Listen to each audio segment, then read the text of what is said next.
السلام عليكم ورحمة الله وبركاته. أهلا وسهلا بكم في قناة المهندس للصيانة.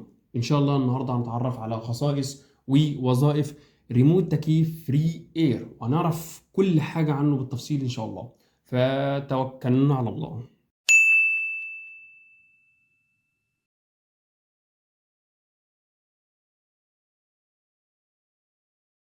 بسم الله.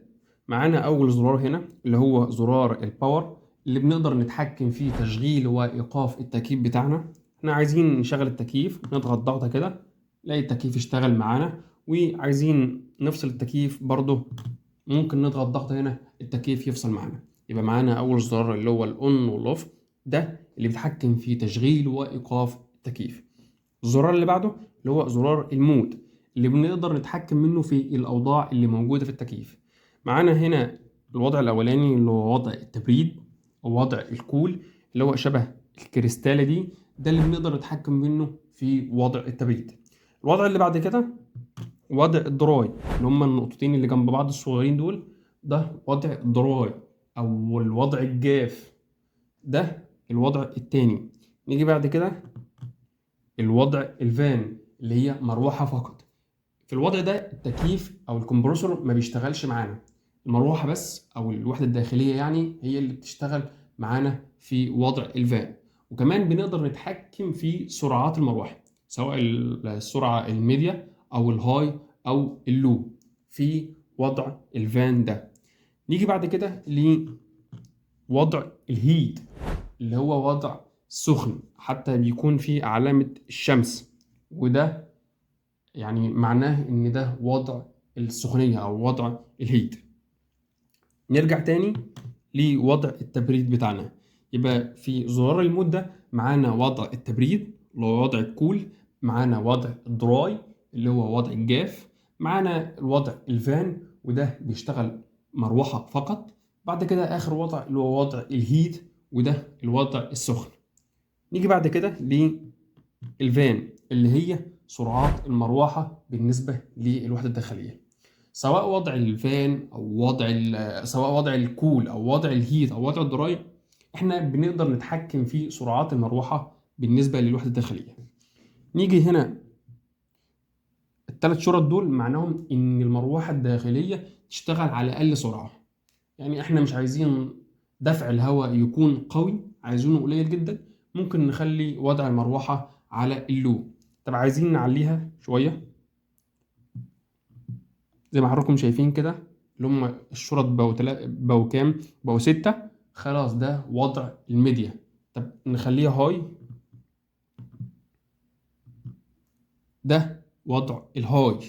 تمام. نخليها في وضع الاوتوماتيك، اللي هو لما احنا مثلا عاملين التكييف على وضع من المود الكول، وعايزين المروحة لما الكمبرسور يشتغل المروحة تعلى، ولما الكمبرسور يفصل المروحة برضو تقل. نخليها على وضع الأوتو، اللي هو الوضع ده اللي هو فيه علامة الريش ووسطها حرف ال A.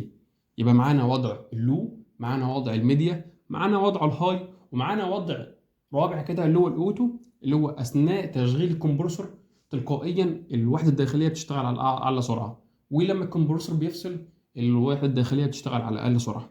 يبقى ده اللي بنتحكم في سرعات المروحة بالنسبة للوحدة الداخلية.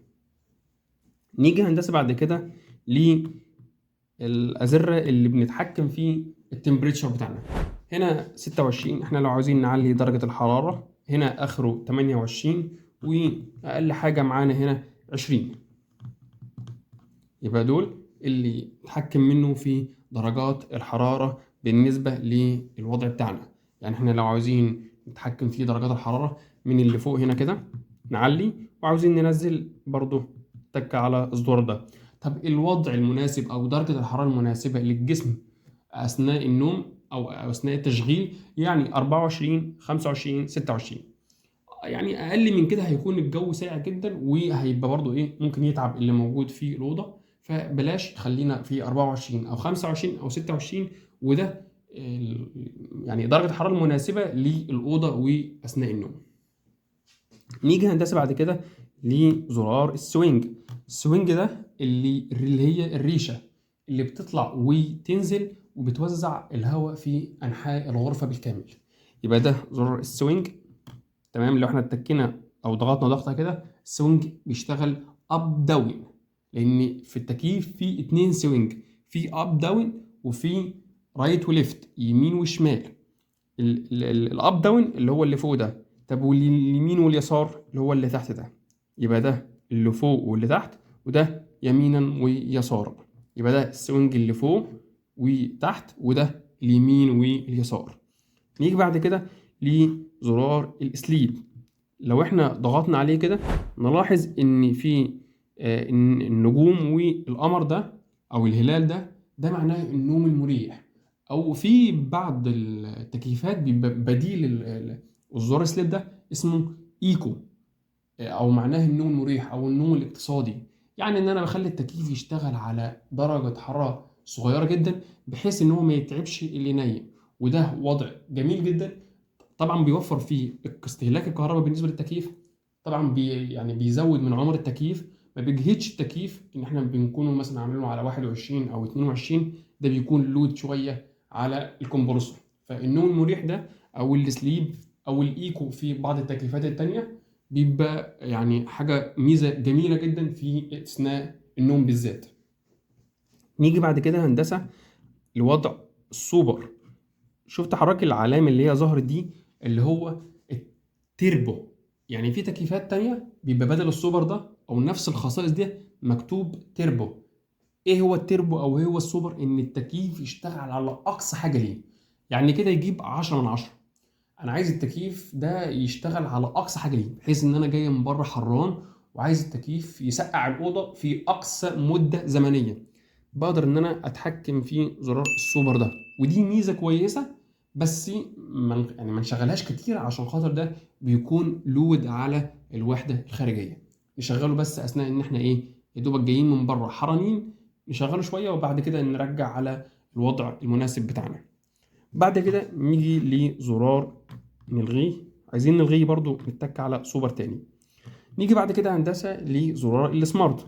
لو اتكينا تكه كده زي ما حضراتكم شايفين كده، زرار السمارت ده دي ميزه جميله جدا، اللي هو لو التكييف حاسس ان الاوضه ساقعه ما بيشتغلش، حاسس ان الاوضه حرانه بيشتغل تاني. تمام كده، يعني زرار السمارت ده دي حته ذكيه كده في التكييف، ان هو لو التكييف خلاص انا حسيت ان الاوضه سقعت وخلاص مش هدي كفاءه تانية، فالتكييف بيفصل تلقائيا. اول ما الاوضه يخش لها شمس او ان الباب يتفتح او اي سخونيه يبدا التكييف يرجع يشتغل تاني. نيجي بعد كده هندسه لزرار الاي فيل ده. الاي فيل ده اللي هو لو ضغطنا عليه كده بيظهر معانا علامة الراجل ده وجنبه الواي فاي، اللي هو بيلغي الحساس اللي موجود في التكييف وبيشتغل على الحساس اللي موجود في الريموت اللي هو بيكون في الخلف هنا.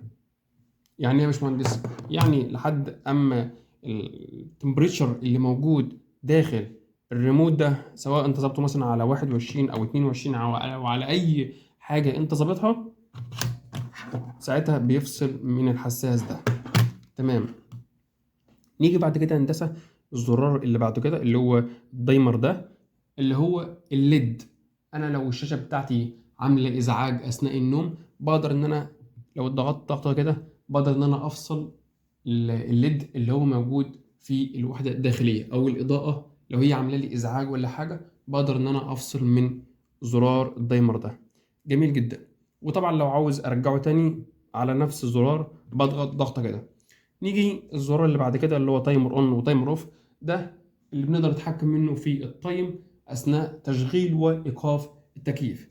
يعني احنا عايزين نشغله من هنا كده نبدا نظبط من التايم اللي احنا عايزينه يشتغل فيه، وهكذا برضو لو عاوزين يفصل نبدا نظبط من التايم اللي احنا عايزينه يفصل منه. يبقى تايمر اون وتايمر اوف ده اللي بنتحكم فيه تشغيل وايقاف الوقت اللي عايزين التكييف يشتغل فيه. نيجي بعد كده الزرار الكلوك ده اللي هو الساعة. لو ضغطنا عليه ضغطة مطولة كده تمام،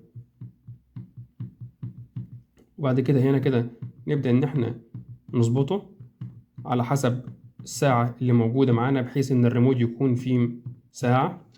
بعد كده هندسة اللي هو زرار وضغطه كده خلاص احنا ظبطناه. بعد كده زر اللي هو السوينج اللي هو احنا قلنا بيشتغل يمينا ويسارا ده، والزرار دول مش مكتوب عليهم اي حاجه او ما فيهمش اي حاجه. ده بالتفصيل كده شرح كل خصائص ووظائف ريموت تكييف فري اير. وده كان الفيديو بتاعنا، وما تنسوناش دايما باللايك والاشتراك، والسلام عليكم ورحمه الله وبركاته.